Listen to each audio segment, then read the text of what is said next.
Welcome to your next step up the self-publishing mountain. I'm Matilda Swift, author of quintessentially British cozy mysteries.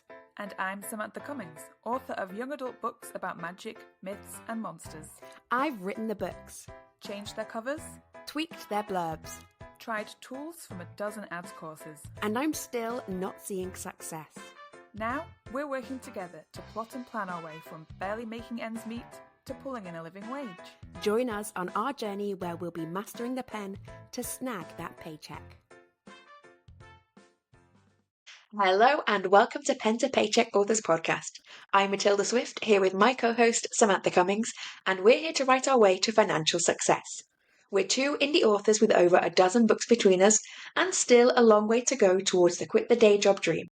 If that sounds familiar, listen along for our Mastery Through Missteps journey. Each week we cover a topic to help along the way. This week's topic is production plans. But before that, let's do our wins and whinges of the week. Sam, what are yours? I will start with a whinge, because why not? I don't often do whinges, but I feel like my whinge is always the same, which is, where does time go? So this week I was like, I'm getting edits back from an editor, and I was like, I'll start, going through the edits, implementing them into my document. And I have legitimately done hardly any this week, because every day I've just run out of time. It's gotten to the end of the day and I don't have time to do this. So my whinge is that basically I've just been bad at time management, and I've got plans to be better at it next week. So, it's okay. I've learned something, which is basically don't assume that you're going to have time. You have to force yourself to do the work. And my win, I've got two wins. My first win is that I have had the most page reads I have ever had on Kindle Unlimited. So some people are hammering a book in Kindle Unlimited. Yeah, and I've had the most page reads I've ever had. The spike on my chart is astronomical for me. And it's just really nice to see. I feel like everything is going in the right direction and it's paying off. Everything that I'm doing is paying off. And whilst I'm obviously not raking in the millions quite yet, I'm on my way. I'm dragging myself penny by penny. My other win is that I had a lovely weekend. So yesterday I went to a friend's surprise 40th birthday, and that was lovely. Just really nice catching up with people I haven't seen for a long time. And just being an outside person instead of the kind of mysterious fog that I like to pretend I am. And so I had a nice time chatting to people yesterday, and then today we had our mastermind meeting and we mooched around Manchester for a bit and did lots of work. We were really good today, and we did cross off a lot of things from our list. So I'm feeling like we finally got our act together and did the work. So yeah, feeling very pumped up that we're making good strides forward with this podcast. They're my wins and whinges. What are yours? I feel like I say this every week, but I am 100% wins. And mine, I think I've still got my little cough, so that's a minor whinge, but really, fine. But I have put in so much work over the past year to really improve my kind of processes and mindset and getting things done and getting routines in place. And it just feels like this week it has really started to pay off, and I 100% feel like myself again. So I currently have 2 chore charts and a to-do list on my fridge and a planner. So I've got a lot of things that are kind of trying to keep me in order, and that's really working. I'm finding it a lot easier to do things without having to think about them all the time. So just a huge help. And I'm really glad I found things that work for me. I feel like I'm eating healthier, sleeping better, doing more exercise, getting more things done. And it just feels easier, and I feel better about myself doing it. And I'm so glad to have it pay off and to have taken that time to do it. And this weekend has been the pinnacle of my getting things done, but in a great mindset way. So this weekend I have been to a social thing with a friend, been to a family social thing, been to the gym, got my hair done, got my nails done, had a massage, had my day with you, and I've written 7 chapters of my book. So it's just I think I've stolen your time. That's where the time has gone. You did, and that's okay. I'm okay with that. I'm okay with like if there being a certain amount of hours allocated to us to be able to work, because I know like for most of this year I have stolen that from you, so I'm okay handing that back to you for a bit. But I do need some of I it back appreciate it. this week, please. I think I'm on a roll. I'm so sorry. Now I'm going to keep it this week. I cannot. It's like a black hole that just I'm sucking all the hours towards me. I cannot stop. Okay. Yeah, I feel like I'm at a good stage in my book as well. So I'm like a third of the way through, which really feels like, it's momentum is enough to keep me going. I have got, I think, 3 more weeks to finish this, which feels very possible, and it kind of ties into what we're going to talk about today. So I will go into more details in a little bit. Okay, yeah, so that's a nice little segue into the topic of the week. We're talking about production plans. So how do you prepare your schedule for everything about book production? And I think we've probably kind of touched on this like over this past year about having plans in place for everything and always having something that on our to-do list to get processes in place for future stuff. Because it's so much easier, like you say, with your to-do lists and things, it's so much easier to do the things when there's already a list in place and you're just following the path that you've set. So I this week have been thinking about this production plan because I kind of have a rough guide of the steps that I think that I need to take in order to publish a book. However, it's not detailed enough, and it's also not like date specific. I kind of drew out a diagram, for lack of a better word, of like what a production plan looks like, but it's not an actual production plan. So it's just like the start of an idea. So this week I went on to my good friend Google, and I googled other people's production plans because I'm not really a start from scratch person when it comes to things like this, because I really believe that other people have already put the work in, and I'm happy to see what other people do and then kind of base my ideas off like whether I agree or disagree with what somebody else has done. That's just how I work. So I have found a couple of online production checklists, and I haven't, like, to be honest, haven't actually written one up for myself, but it has made me realize that my idea of a production plan is not detailed enough. Yes. And I'm going to say we should think of ourselves when I'm having, because I also haven't done one. And I think this is one of those tasks, like we came across quite a lot at the beginning of this podcast, where there's actually two phases for it. There is like doing the research and figuring out what you want to actually put in something, and then there's making the thing. And I think this is an example where, yes, I had also really um, under, I don't know, under planned, I guess, or like not considered enough aspects. I think a lot of things that you do with self-publishing, it's a bit like, the checklist of podcasts. You just sort of like, oh, I forgot to plug my microphone in. Oh, never mind, I can do without it. Like, there's a lot of ways in which you can fudge things, and it doesn't quite matter if you do all the things on the right schedule. We have quite close relationships with editors and designers. So, say you are running a bit late for your cover, you can always say, like, can you fit a cover in? Or you can find a different cover designer, can you fit a cover in? We are not gigantic multinational corporations that have to run to a very specific schedule. And that is both the benefit of indie publishing, but also something where we are slightly making ourselves more work than we need to. And I think, apologies, I think, yeah, what helped today, we were looking together at one of these lists. So it was the one from Jane Friedman, which I will link, and is really helpful to think about. I think especially because Jane Friedman traditionally comes from a more trad publishing side of things, and she's got a lot of elements in there that I think as an indie author you don't even really consider that you do, or you don't consider necessarily that's part of your production schedule. So there are things like write the dedication to the book and write the acknowledgements, which not everybody does and not everyone does in the same way. But I was saying I do always write a dedication for my books, and when I write them is about 5 minutes before I format the book, when I realise, oh, I forgot to put a dedication in this one. Let me write that one quickly. And it's just, there are quite a few parts like that where I think of it too late. I rush through something. It would be much, much better, and I could get better use out of it if I thought about things in advance. Such as covers.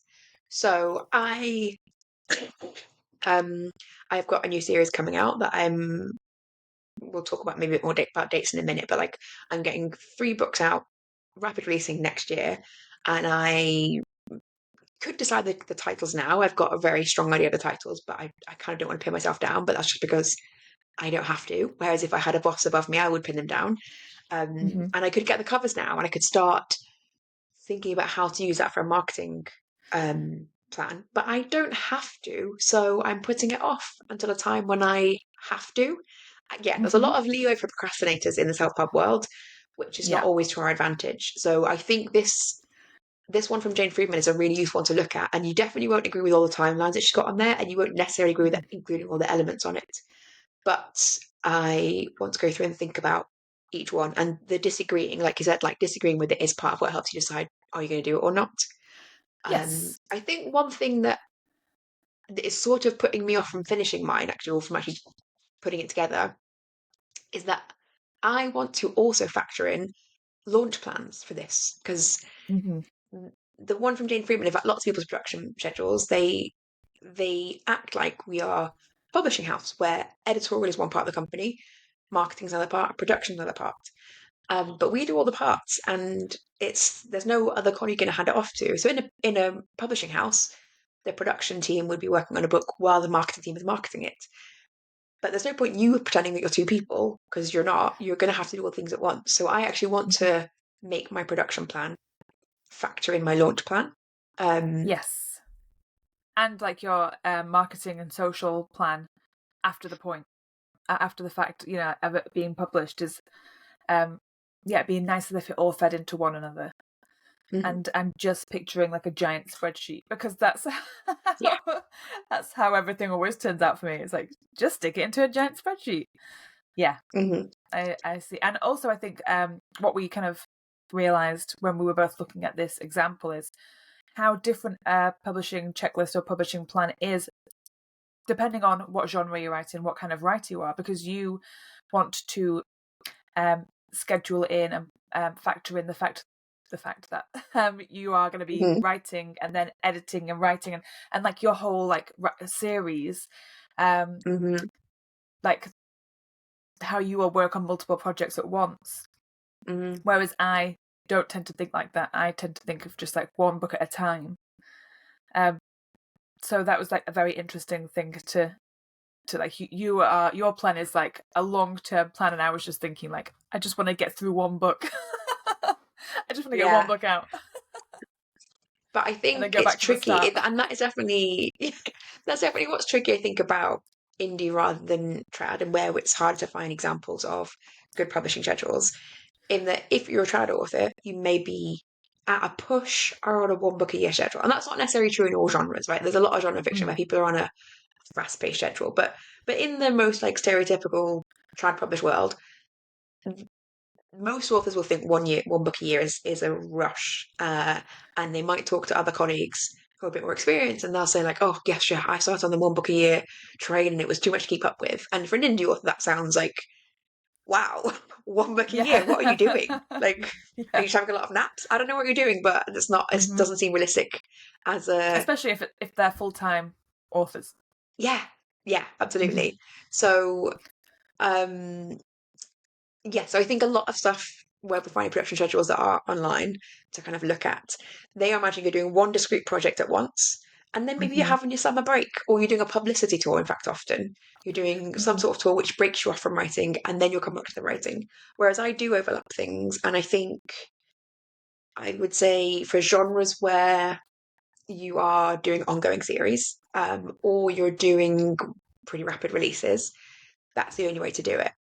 So I would say Hmm. it's a lot of people want some sort of overlapping schedule. So what we talked about before in Yeah. our like writing processes episode, where I do the beginning of one book, then go to write the meaty part of another book, and then edit another book. So I'll have kind of 3 books ideally rolling at once. And that Hmm. helps me because it helps give me break times. I like to have thinking time between the different periods. So I mean, I think what those trad authors are doing is they're doing the initial writing time or planning time, then they're having a break and they're going on holiday and they're just not looking at their manuscript, they're pondering, and then they're coming back to the meat of the book. and then they're doing a bit more pondering, and then they're doing the editing. But in those pondering times, I am working on a different book. And I mean, pondering is, not the best word. They're probably doing something productive, but productive that is based around the trad publishing model. Like they may be signing 5,000 copies of a book we were talking about earlier today. That takes up their time. But I find it easier to have a rolling schedule, especially because I'm usually writing in the same series for a while, so it does not feel like it's very difficult to be hopping in and out of books. Whereas if I were writing standalones, yeah, I would find that more difficult. So I want to get to a stage where I can have that rolling schedule really well set up. What I have done when I've tried to do it before is I have got it set up and I've made myself go too fast. And then when I get to the end of whatever I've planned to, so I might have planned the next like 3 books. When I get to the end of the roll, I just stop and I stop adding things to the rolling schedule. So I stop adding new like starting phases, and I'm just trying to keep up with the schedule that I set myself. When I get to the end of it, I'm like, oh, phew, I'll stop for a while, or I'll start from the beginning of another book for a while, and it takes time to spin it back up again. So I really want to get to a stage where I am confident and comfortable with my schedule that I can keep rotating things and keep moving without having to have these kind of grind to a halt moments. Yeah. Um, I understand what you mean, because I have definitely had that in the past where I'm the same. Like I do usually write and edit at the same time, so I'll be writing one book and editing another. And this year, because we've been doing all this other stuff and like taking a step back and trying to think about things, my schedule has changed this year, and it's been fine because it's been really fun to like learn new ways to do things and be a bit more intentional with like where I'm spending my time and looking at my process as a whole, like how long it takes me to do stuff. And that's been like just such a game changer for me. But yeah, like being able to look at it and schedule it in and know like when you get to this point, like take a week off and then start doing something else, because otherwise if you sometimes will hit a wall, and when you stop writing, everyone knows this, if you stop writing or stop working on something, it's so hard to get back into it. Especially if you haven't done it, if you've not stopped on purpose but because you've just mentally drained yourself, or you get to a part where you're kind of unsure what to do next, that can be a real killer. And I know like a lot of people will like probably fall at that hurdle who haven't got as far as we've got in our careers. That's the sort of thing that can really like kill your drive. So having, I definitely, I can't wait to have a plan. And I'm really, I'm excited to like start a spreadsheet, but what my dream is to, and I know you can do this in like Excel and stuff, but I might use a project planning app, because I use one in my day job called Jira, which is like a lot of people use Jira. And I really like Jira, and potentially I really should set up like a personal one so I can do project management on that. But I want to be able to put in my publishing date for a book and it to tell me when everything else needs to happen. It's like, oh, you're publishing on like I've got one at the moment, the 30th of September. Here's your whole schedule for that book. Follow it. And I want it to be, or like dates just to be automatically filled in, and I can just be like, okay, message from the boss, which split myself off into two one thing things. One thing we haven't actually said is like what sort of things are on this schedule, and that is part of the main reason why we're not putting this down right now. Is like I think what we could plan right now is not enough to put on the schedule. There are more things to come that we maybe haven't thought about. We need to think about when we do this launch planning. So it's things like audio cover. It's things like do your cover I want to add on things like do your cover reveal, which are currently would not be on the production schedule. So I think I want to have kind of the everything spreadsheet. So we'll have things like audio covers, do your formatting, do your proofreading, send things to your editor, book in your editor. That I think I always forget to do. Not forget, but I have to remind myself like consciously to do. Whereas I would like to have here's 1 month before you need to send to the editor, so book in with your editor. Here's 1 month before you need your book covers, book in with your cover designer. My dream would be to be able to get to like January as like a planning month and be able to contact my cover designers and my formatter and my editor and be able to tell them in January, this is my production schedule, can you fit me in? Like, I would love to be able for the year. For the year, like to schedule in the work for the year. That to me seems like that's like what I feel like I'm striving towards. I would be my best self, and whether that they want to hear that, whether they want to get that work booked in that early and they'd like trust that I would do it, I don't know. But that's like my dream position to be in. Like in January, know exactly what you're doing for the year, book everything in, look at the production plan where it tells me what dates everything has to be done, and just do it. That's what at the moment the dream. is holding you back from that? Well, nothing right now. Like I say, like, this year has been a completely different year for me because we've been fine-tuning other things and taking a step back, in order to progress rather than just like staying on the hamster wheel and just doing the same old with no results. And so like nothing would have stopped me from doing that before, other than the fact that I wasn't taking it seriously enough. So next year, 100%, I know at this point in time, I know what books I'm releasing next year.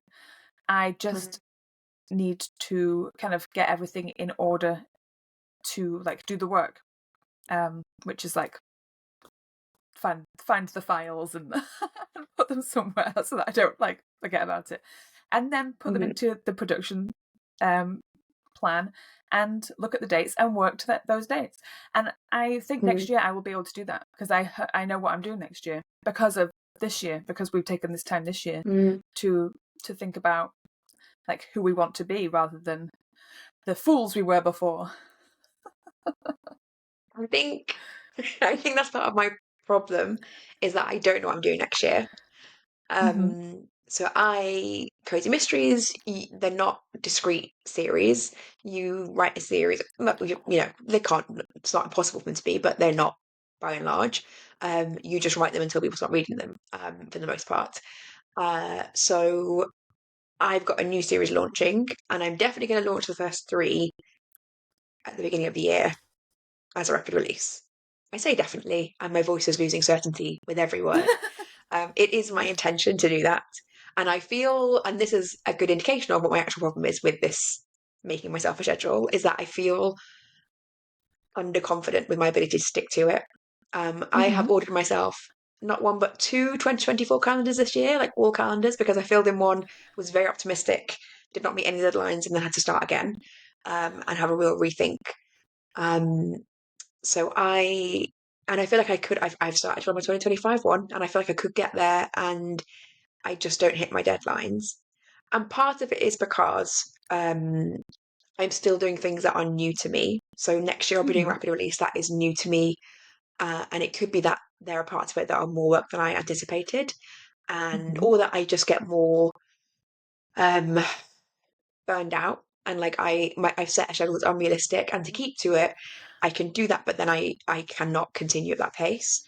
So I Yes. think it feels really hard at the moment, and not hard. It feels like I should be more acknowledging of and forgiving of the fact that I still need time to understand what my schedule is, Yeah, I rather think than that set this idealistic schedule that some people keep to, but maybe not me, and that's fine. no, I think that this is just to point out all of your flaws. I think this is Yes, thank you. It's very much a me thing, we're going to say. It is a youth thing, and I don't think that's a bad thing, but I think that you do need to remember that, like, just because we're setting a schedule doesn't mean it doesn't have to be the one that you stick with the whole time. It's just this is the schedule we're coming up with. And I said this earlier today at our meeting. It's like, even if we go into next year with all best intentions in the world, next year is still like we're still playing the same game next year as we've been playing this year, but we'll have leveled up, and it will just be another year of learning, and maybe we'll have a few years of learning, but that's okay. So like if you write a schedule and you can't stick to it, or you do your rapid release, and then the schedule that you created for the rapid release all of a sudden it isn't really working for you, we'll just change it. Like, and that's like the benefit of us working together, is that you could say to me, I hate this, it's not working. Yeah. Can we look at the schedule? And we can look at the schedule together. Yeah, because I'm a real, You're not I on made your the own. schedule, so I'm going to keep the schedule. I know, because that's what which the is schedule your problem. says. Yeah, because you're Yes, like, but it's, set it in stone and sink it to the bottom yeah, of the ocean. Like, this is done. yeah. And I think that is a thing that in the past, in parts of my life, like in the academic world, that that's what you have to do. So it's like, this is a pattern of behavior that at points in my life has led to great success. Where if you know that finals are on this date, and you've not done enough studying, you just do not sleep and you just do not eat good meals and you just run yourself into the ground until finals. Like, I would never in my life want to go back to doing university finals, because I just absolutely killed myself. Like, did not sleep, did not eat well, was not a good person. Um, but I got a very difficult degree and did what I needed to do to get it. So and that served me really well. But I do not have to do that No, for every project, and that's a real no, hardwired thing, right? Because you it don't is hardwired. get to 21 with that working without having spent a lot of time really, really honing that skill. But I'm just And to kind of like, just to chip in, is you were like in that academic world, which you did really well in, but but you were living an academic lifestyle, and you now you don't have to. You're living a creative lifestyle, and the creative lifestyle is a lot more flexible. And I think there is times yeah. that where you're like, you're scheduling and you're like, got to do this. This is the right way to do it. I think that is a huge bonus, because you definitely pull me along with that, and I appreciate it, because I'm like the floaty. I'm basically Phoebe Buffet over here, just like an absolute mess of a human being, just like, yeah, everything will work out. But you should lean into like what it means for you to be living a creative life instead of an academic life, because it's different. I mean, it's useful. Like, this year, I'm not really going to release anything. Like, that has been really nice to take that break and be like, oh, the world hasn't ended. And like, I didn't Yeah, release during the pandemic in a very consistent way. And this is maybe the first year where I've done it on purpose. It hasn't felt like a failing where I intended to release stuff and I just couldn't get the rest. Like, this year, I have really focused on something else. but And you did think it was a the failure at first. yeah, it definitely felt like one, and it has at a few points. But I think having now got like the second half of the year, and and like I've made changes to my author business that I Yes. had not been able to see was very separate from the writing. So, for example, I've gone to writing weekly newsletters, and I thought I would get really high unsubscribes and I thought I would have low engagement, but no, I've got a slightly lower open rate than before, but actually I'm getting a lot more responses to my emails. I'm creating a lot more reader engagement. And I find it very easy and fun to write a newsletter. So I have now got myself this process in place, something I find easy and fun to do that drives reader engagement. And I know people are opening it and I know people are clicking on it, and it is long range marketing. Like, I am in every email recommending a book that I want Amazon to link my name to. And 100 people are making that click. 100 people are clicking who have interacted with my books and are clicking on books that are on the same theme and are in the same, like, very small micro niche as the books I'm releasing next year. So that is something I would never have had the chance to think about, where I so focus on releases.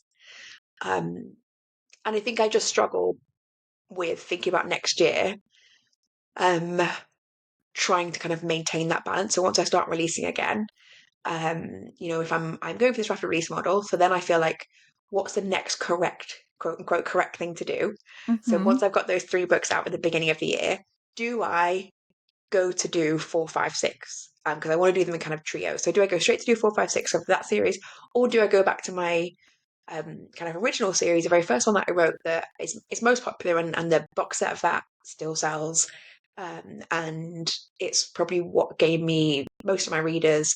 And it's quite different to the new series that I'm releasing. It's a longer and slower and more rural. It's got a very different vibe and a different reading pace.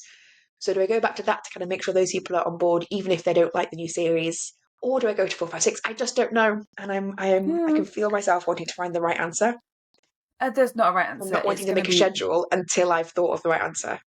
yeah, but that answer is not like right or wrong. It's determined on what you want to do. Like, if you think that you owe it to the people who started the original series to write more, and if people are contacting you, or if like you see like people are still reading those, but obviously once they get to book 3 and they're just dropping off because there's like no promise of a fourth, like, and if you feel like that's something that you want to try and fill to see if like if those people are still there, then just do that and take that risk. And it's not really a huge risk because like you've got the readers and stuff. But if you're so excited when you release those 3 books that you want to release the next 3 in that series straight away, then do that. Like, the readers will be there. What you release isn't, I don't think like what you release is really like important. And maybe that's foolish talk, but the way that I think about like what I'm doing is I don't really think people, I mean, I think people really like my current book that I've got out at the moment, like ignoring the ones in the past. People who like it are going to like all the books that I'm going to release over the next few years because like they are in that genre. Like, they're gonna, if they love a werewolf book, they're gonna love my next series. They're gonna love the next standalone book because I know like that they enjoy the writing. So I don't really worry that I'm going to release the wrong book next, because I think, well, if they like this, they're going to like that. Maybe that's just like really positive thinking, but like, I don't know. Like, that's how I see if I see an author that I like release a book, I don't think, oh, I don't know about that story. I just buy it because I think like I like that author. I don't. Like, Is I'm a that real, I think that maybe that's why my thoughts are coming from, is like, I'm a real series follower. So, like, my absolute favorite author, like in terms of mysteries and maybe like contemporary mystery writers, she writes more than one series. And she's not released very often. And I have read every book in the series that I read, and I have not read a single one in the other series that I know she writes. Oh, Haven't even tried maybe it. you should. Maybe you should do that then, and maybe that will make you kind of think differently about it, because maybe that barrier is stopping you from thinking But I think like it's not only broader. me. So like, so she writes the series that I Yeah. like is a historical mystery series, which like I don't typically read historicals, but these are like golden age kind of, an era that is lovely, and I love Yeah. Poirot. And the other series is very different. Like, it's a contemporary police procedural. So I feel like it's going to be missing the butter, and I'm going to really miss. And like, the series is a I Sherlock spin-off, see. and it's very buttery, and it's because I could try it, right? There's absolutely no reason why I've not Do you tried it. I just haven't felt interested in trying it. And then there's other do you think series like that, and it's yeah. not I just was me. just Do you think that your stories, or like, do you think your first series and your new Mhm. series are completely worlds apart? I think to quite a significant extent, yes. And more than anything, it's about like I deliberately want to write a series that is kind of shorter and sharper and more page turny, and is quicker and easy to get into, and yeah, is more compelling. Which doesn't sound very cozy, but kind of trying to retain those cozy parts while still being while being much more page turner. And I think my original series is quite meandery in a way that is very nice, and I really like it, but it can feel long, and it's long for a contemporary cozy. Right. So I think I can imagine there are people who would like one series and not like the other. And I it's not guess like saying that they're different qualities, but I can see people not reading across both. okay, I'm gonna put on a marketing hat now, which I don't tend to Mm. like doing, but um which one do you think would sell better? Which one do you think sells better? Which one do you think brings in more readers? Do you think that your new series will bring in more readers? Or do you think that I mean, your that's the original hope. That's series? why I'm, yeah. Yes, right. So maybe But what if I'm wrong? I think that that's okay to be wrong. But Hmm. from what I know about your new series that you're writing, and I know like how hard you're working on, like making it snappier and really adding the Hmm. butter and being so much more not the word's not specific, but we're being more specific with the choices that you're making. Um, Hmm. I can't see how you could go wrong with that. I have 100% faith in you. Don't let me down. No, I just think because you're like writing for like the specific reason of making it more like more buttery and easier to read, fast paced, and like unputdownable, to be completely terrible with English. I think just lean into that. If you think that's going to be the one that's going to sell, like the people who like the original series, if there's only 50 people who are waiting for that next book, I mean, here's the thing, like, start a new mailing list and see who signs up for news about that series, or like, you know, like, or do some sort of segmentation in your audience to see how many people are waiting for that new series, and see how many people sign up to the mailing list based on your new series, whatever I just said, old series, new series. I mean, I will definitely find that, because I'm going to do a bigger push for ARC, so that will be a big tell. Is like, do I get enough people who are not enough? Do I get a good chunk of people who are really interested in ARC for that book? And I can put out like teasers and promos. But I think, you're right. Like, there isn't a right decision. There isn't a good way to choose, and that, I think, really makes me feel.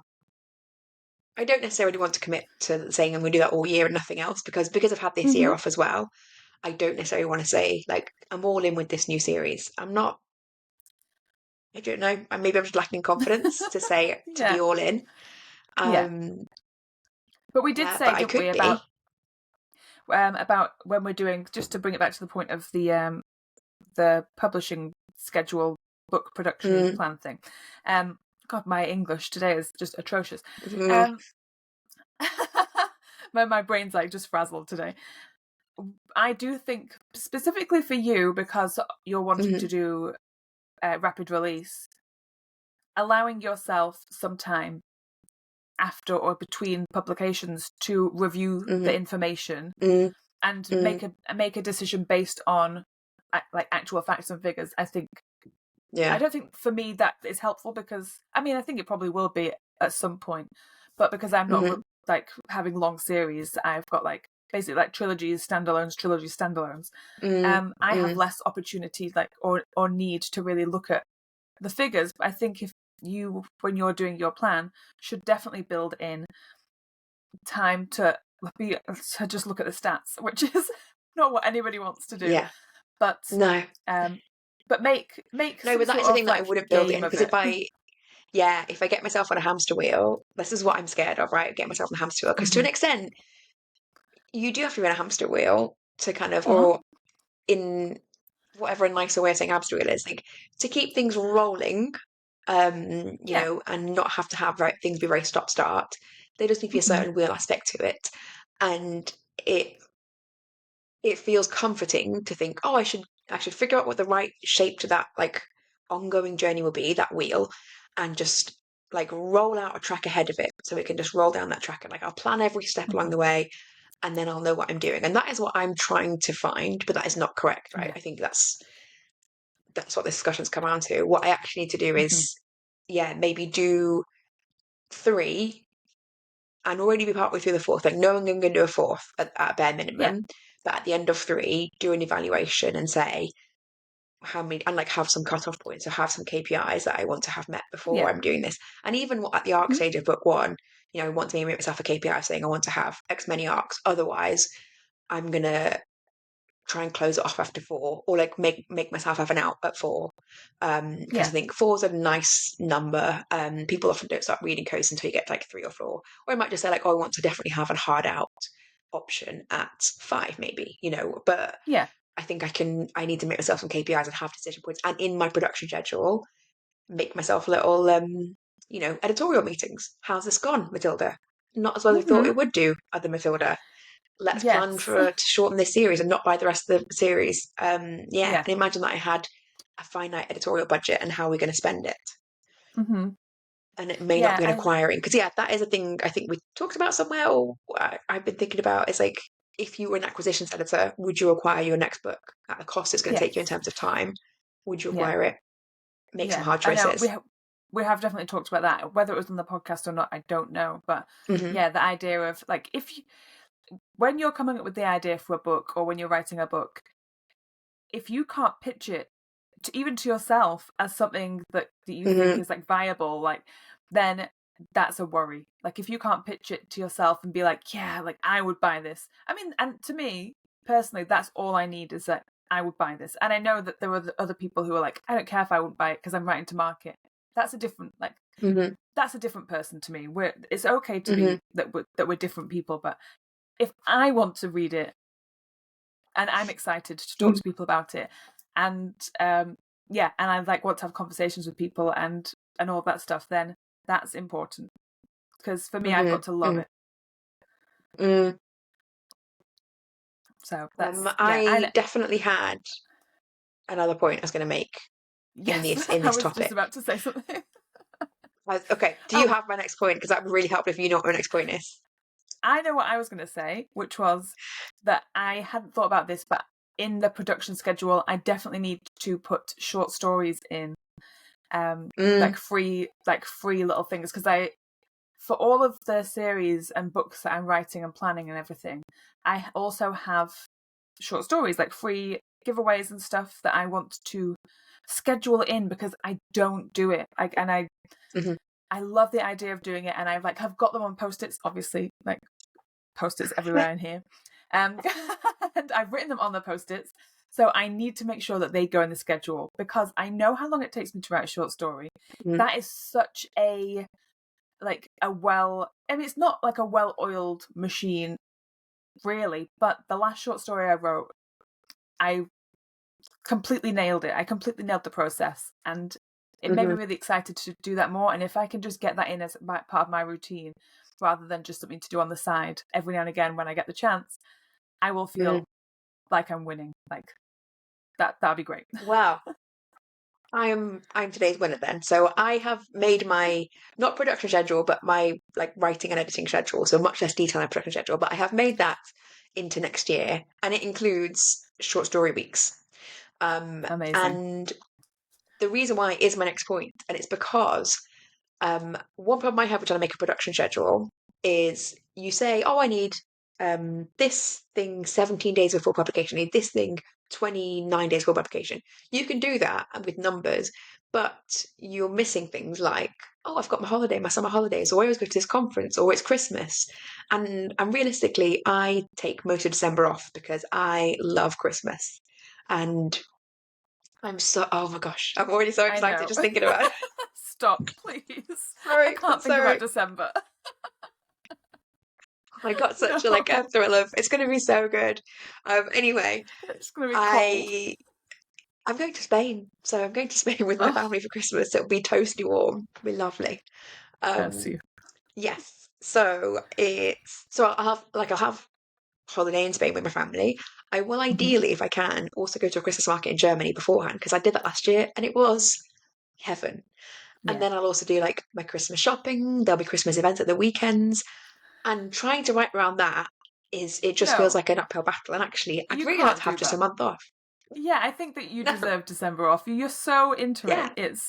It's like my sister's the same. Though. Like, how can you not be? So bizarre. I love Christmas. Don't get me wrong.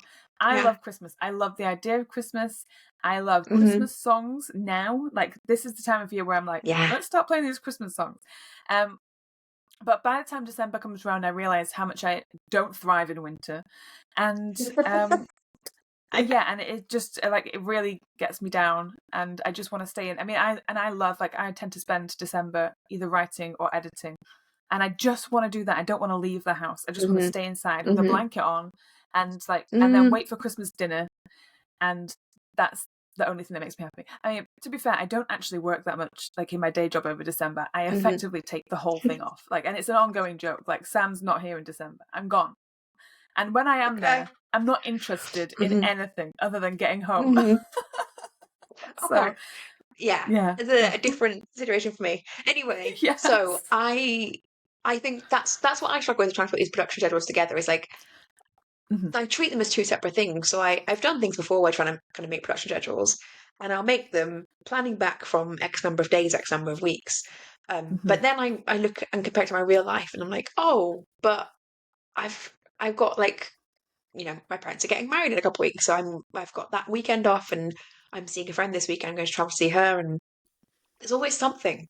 And I really want to find a way to have like my calendar, like my digital calendar, also track back these like production schedule dates so that they factor in you've lost 2 days in this month, or you've lost 5 days this month to trips. So you need to add 5 further days back to your thing. I want an have a app for that. question. Yeah, I mean, I want an app for that as well, and that's definitely something, because I work with Can Jira do that? developers and stuff. I'm like, I'm in the back of my, I'm kind of waiting for a good time to ask like a developer if you can build me a website with this calculator in it, because I just want to click a button and say like, these are my holidays this year, this is what I'm doing, and it just to send like to print me out a schedule. But are you, when you're thinking about doing this plan, are you planning effectively to work 7 days a week? Are you planning, or are you just thinking like Monday to Friday? Are you thinking 2 days off, like a normal weekend? Are you thinking just like what? How are you thinking? So I'm still planning currently around my day job. So I work 4 days a week, and I've just moved to not writing on Mondays because we do this on a Sunday evening, and I always think, oh, I'm so tired, I'm going straight to bed, and I just don't. Like we spent the whole day chatting, talking about writing. So we spent 5 hours doing that. I stayed at my family's last night. I've got things for this evening still. I won't get to bed early enough. I would basically have to go to bed now. I'd have to say goodbye and go to bed now to get up early and write before work. So I've started taking Mondays off and just ignoring that, and really kind of acknowledging rather than constantly lying to myself that I'm going to magically find time on Monday.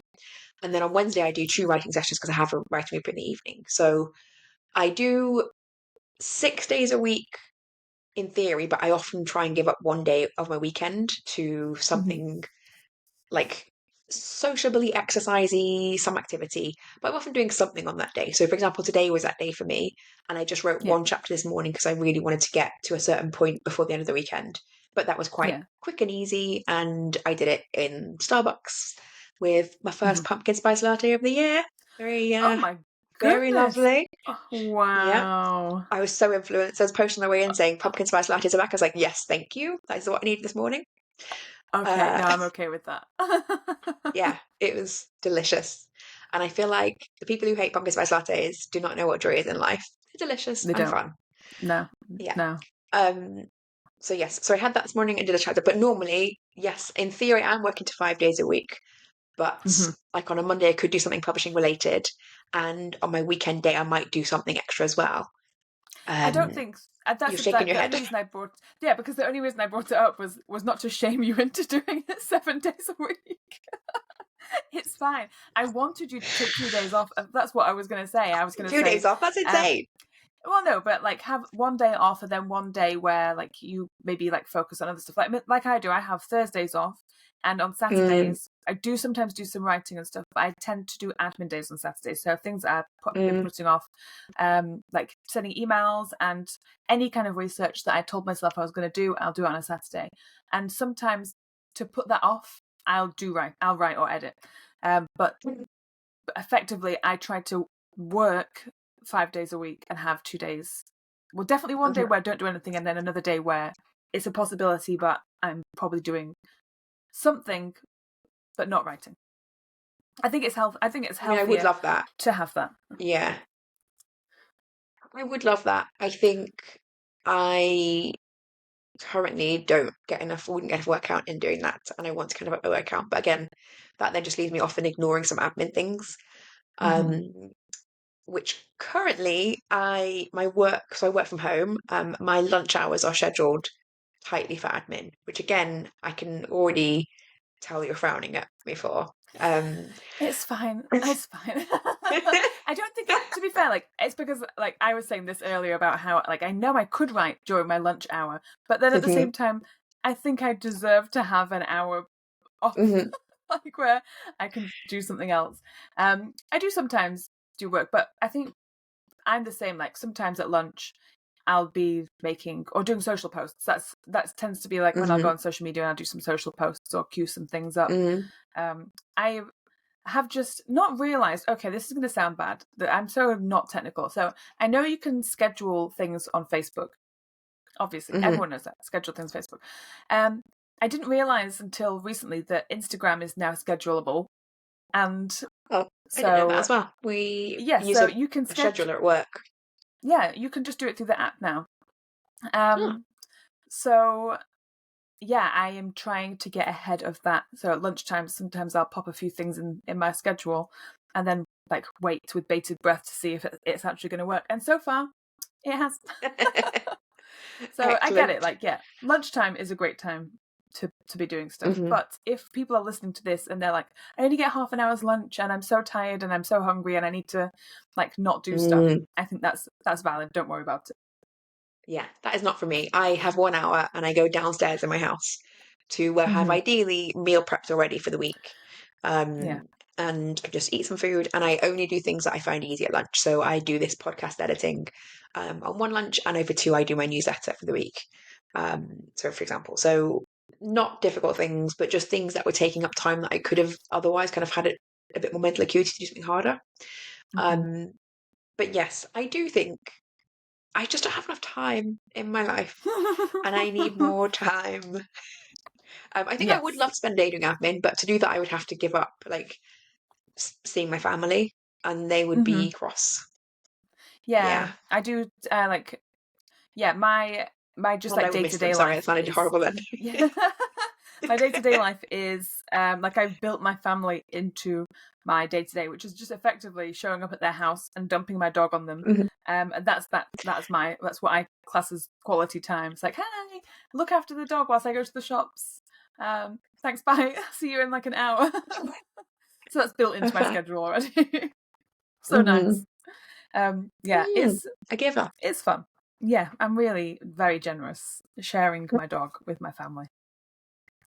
Okay, I am very aware, in fact, in terms of generosity, that we have been very generous with our time, sharing our days with everyone. And we've had a real rambly chat today, but I feel like it was a good one. And I think so. Next week, we'll continue the series on planning for success with an episode on launch plans, which I think after that I will be able to make really good long-term planning documentation. On next week, we're going to be joined by a guest, and it is someone who has done lots of things at launch that you and I have not done. So I think this third person, who we will reveal next week, is a great person to add on and will help us like think about other things we could try for launches. Do you have any initial thoughts on launch planning? I do.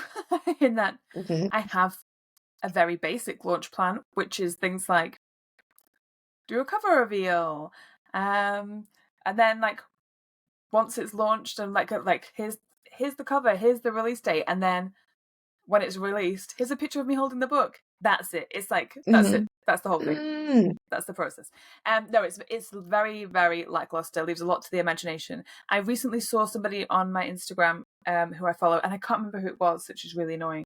But it was a writer that I follow, and she had posted that she was like in the process of releasing a book, and she showed a glimpse of a spreadsheet that she had, which had a color-coded list of everything that she was doing, like pre and post book launch. And I was like, I left a comment saying, oh, I could really do with this myself, hoping that she'd say, here's a copy, and she did not.